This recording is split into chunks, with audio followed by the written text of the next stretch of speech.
Bem-vindos ao debate. O ponto de partida da nossa conversa hoje é um número que, olha, acendeu um alerta em Brasília e deveria preocupar a todos nós. Dados recentes do Tesouro Nacional mostram que os gastos para manter a máquina pública funcionando, o chamado custeio, devem atingir 72,7 bilhões de reais em 2025. Corrigido pela inflação, é o maior valor em 9 anos. Exato. E esse número nos coloca diante de uma encruzilhada fundamental, né? Especialmente sobre as novas regras do jogo fiscal. A questão que se impõe e que a gente vai analisar aqui é a seguinte: esse aumento expressivo é o resultado de uma escolha de gestão, uma decisão assim de priorizar a burocracia em detrimento de investimentos que poderiam transformar o futuro do país? Ou, na verdade, a gente está vendo a consequência inevitável de uma estrutura fiscal rígida, onde o crescimento das despesas obrigatórias simplesmente não deixa outra saída? Para mim, o que esses números gritam é que estamos diante de uma opção clara de gestão que está minando a capacidade do Brasil de crescer. Eu vou defender que esse crescimento nos gastos de custeio é um sintoma, sim, de ineficiência e uma decisão política que compromete áreas vitais para o nosso desenvolvimento nos próximos anos. Já o meu ponto é que, embora o número seja de fato elevado, culpar a gestão atual é mirar no alvo errado. Eu vou argumentar que esse valor é muito mais um sintoma de um problema estrutural crônico do Brasil, a tal camisa de força das despesas obrigatórias, do que uma falha de gestão isolada. A máquina está, digamos, inchando porque o espaço para ela respirar está diminuindo. Olha, minha posição parte de uma análise histórica que me parece incontestável. Os dados, quando a gente corrige pela inflação, mostram um padrão muito claro. Vimos uma queda nesses gastos durante os governos Temer e Bolsonaro e agora, a partir de 2023, uma retomada forte da alta. Isso não é uma coincidência, isso é um indicativo de filosofia de gestão. Quando o governo tem uma margem de manobra de 129,2 bilhões de reais, que é o espaço para os gastos não obrigatórios, e decide alocar mais da metade disso, mais de 70 bilhões, só para manter as luzes acesas, ele está fazendo uma escolha deliberada. E essa escolha é sacrificar o futuro. Especialistas como Marcos Pestana, da Instituição Fiscal Independente, não usam meias palavras. Ele chama isso de um horizonte pouco promissor que nos deixa com uma capacidade medíocre de investimento. E o que isso significa na prática nos próximos anos? Significa a estrada que não vai ser duplicada, a pesquisa sobre doenças tropicais que perde financiamento, as bolsas do CNPq e da CAPES que ficam congeladas, impedindo a formação da nossa próxima geração de cientistas, significa menos fiscais para combater trabalho escravo e desmatamento e menos recursos para programas essenciais como farmácia popular. A gente está optando por alimentar a máquina hoje, em vez de usar essa máquina para construir o país de amanhã. Eu entendo a preocupação, mas eu vejo a situação por um ângulo completamente diferente. O cerne do problema, para mim, não é o gasto administrativo em si, mas a dinâmica perversa imposta pelo novo arcabouço fiscal. Aquela regra que substituiu o teto de gastos e que, na prática, amarra o crescimento da despesa à arrecadação. O que acontece é um fenômeno matemático simples e brutal. As despesas obrigatórias, como aposentadorias, benefícios e uma parte dos salários, elas estão crescendo por força da lei a um ritmo bem superior ao teto de 2,5% de crescimento real permitido para os gastos livres. O resultado é que essa massa de despesas obrigatórias funciona como uma prensa, esmagando ano a ano o orçamento disponível para todo o resto. Esses 72,7 bilhões, que incluem custos básicos como energia elétrica das universidades federais, aluguel de prédios da Receita, sistemas de tecnologia do INSS, vigilância em hospitais públicos, isso não é um luxo, é o custo operacional mínimo para que o Estado não pare. Cortar isso de forma drástica não é ser eficiente, é paralisar a prestação de serviços à população.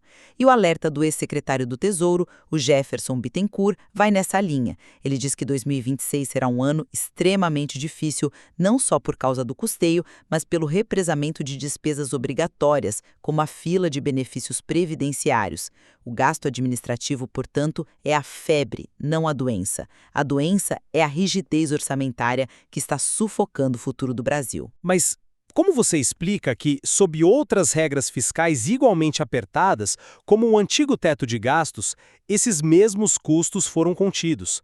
A regra do jogo pode ter mudado, mas a necessidade de gerir com rigor, de buscar eficiência, isso não mudou. A comparação histórica é a evidência mais forte da minha tese. Se governos anteriores, operando com restrições fiscais severas, conseguiram manter esses gastos sob controle, por que agora eles retornam a patamares de quase uma década atrás? Isso me parece um sinal claro de menor rigor na gestão dos recursos públicos. A escolha de como alocar a margem discricionária de 129 bilhões é sim uma decisão de gestão. E priorizar o custeio em detrimento do investimento de forma tão acentuada é, a meu ver, indefensável, porque isso molda negativamente o que o país poderá construir nos próximos anos. Olha, essa comparação com governos anteriores, ela não se sustenta quando a gente olha para as regras do jogo. O regime fiscal é outro, a dinâmica é outra, o teto de gastos anterior era uma âncora mais rígida para o todo, mas o arcabouço atual cria essa compressão específica sobre os gastos discricionários de uma forma diferente. A pressão das despesas obrigatórias, crescendo acima do limite do arcabouço para o resto, é o fator dominante que não pode ser ignorado. É como comparar a dieta de duas pessoas sem levar em conta que o metabolismo delas é completamente diferente. Então, a minha pergunta para você é mais prática. Qual serviço essencial você paralisaria para fazer um corte radical nesse custeio? Fecharíamos agências do INSS no interior? Desligaríamos os sistemas que controlam o espaço aéreo? Reduziríamos a vigilância e a limpeza em universidades federais, tornando-as inoperantes? Porque, na prática, é disso que a gente está falando. A questão não é se o gasto é alto em abstrato, mas se há uma alternativa real dentro da estrutura fiscal vigente que não cause um colapso operacional imediato nos serviços públicos. Certo.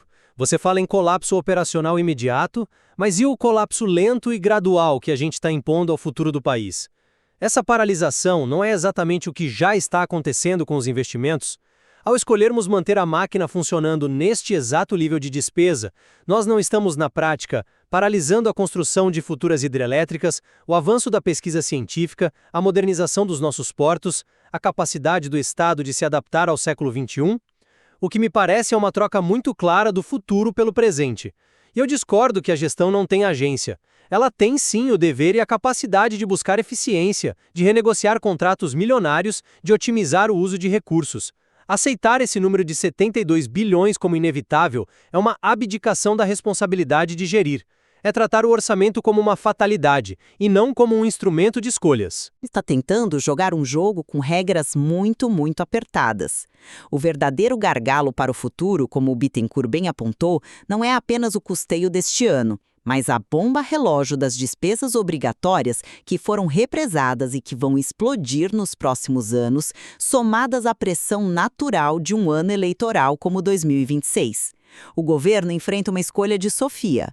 Ou corta o funcionamento básico da máquina para tentar abrir um espaço mínimo para investir, correndo o risco concreto de não entregar serviços básicos e enfrentar uma crise administrativa, ou mantém os serviços funcionando com um orçamento de investimento que, aí eu concordo com você, é dramaticamente baixo. O problema fundamental é a regra do jogo. É o arcabouço fiscal que, combinado com a rigidez das despesas obrigatórias, cria essa sinuca de bico. Criticar o jogador sem discutir as regras do baralho é simplificar demais um problema que é estrutural. Mas essa linha de raciocínio, a meu ver, remove a responsabilidade e nos leva a um conformismo perigoso. A consequência prática dessa suposta sinuca de bico é a estagnação. A margem medíocre citada pelo Marcos Pestana não é só uma expressão técnica, é o retrato de um futuro com menos oportunidades para os brasileiros. Para um país com as carências imensas do Brasil, isso significa menos saneamento básico, o que impacta diretamente a saúde infantil, significa menos estradas vicinais, o que impede o pequeno agricultor de escoar sua produção, significa menos recursos para universidades, que é de onde saem as inovações que nos tornariam mais competitivos. O impacto de longo prazo dessa escolha é profundo. É um preço altíssimo a se pagar para manter a estrutura administrativa exatamente nos níveis em que ela está hoje. O futuro do país está sendo diretamente comprometido por uma decisão de alocação orçamentária que está sendo feita hoje. Não é um problema para daqui a 10 anos, o impacto começa agora. Que está mirando no alvo errado? Essa margem medíocre que você corretamente aponta é o resultado final de uma equação matemática onde a variável de maior peso disparado são os gastos obrigatórios. O custeio e o investimento, por consequência, são apenas o que sobra depois que as obrigações constitucionais e legais são pagas. A sua crítica, se levada à sua conclusão lógica, deveria ser direcionada não apenas à fatia administrativa, mas à rigidez do orçamento brasileiro como um todo, que engessa mais de 90% dos gastos.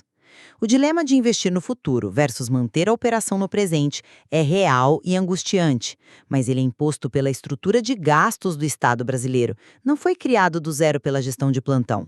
A discussão sobre o futuro do Brasil passa necessariamente por uma rediscussão dessas amarras e não apenas pelo gerenciamento das migalhas que sobram. Então vamos olhar para a natureza desse gasto de custeio, para essas supostas migalhas de 72,7 bilhões de reais, a composição dessas despesas diárias, passagens, aluguéis, serviços de limpeza, vigilância, consultorias, contratos de TI clama por uma revisão profunda e uma busca, assim, obsessiva por eficiência.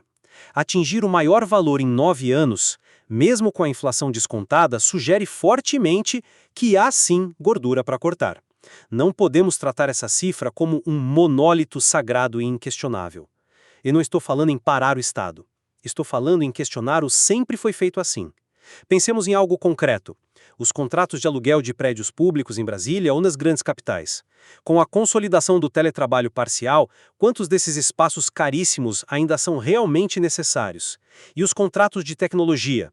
São periodicamente renegociados buscando as melhores condições de mercado ou são simplesmente renovados por inércia? Em algum lugar dentro desse montante gigantesco existe desperdício que, se fosse eliminado, poderia se tornar exatamente o investimento em creches e ferrovias que tanto nos falta. Eu concordo que a busca por eficiência deve ser contínua e implacável. É um dever de qualquer gestor público. Mas sejamos realistas quanto ao impacto disso. Esses itens que você citou são a base operacional do Estado. Sem serviços de limpeza e vigilância, um hospital universitário fecha as portas em uma semana. Sem sistemas de tecnologia da informação funcionando, a emissão de passaportes para, a fiscalização da Receita trava. O debate sobre a eficiência de cada um desses contratos é válido e necessário, mas ele não altera o quadro geral. Vamos fazer um exercício. Imagine que uma gestão absolutamente heróica consiga um corte de 10% nesse valor. Seria um feito inédito. Estaríamos falando de uma economia de pouco mais de 7 bilhões de reais.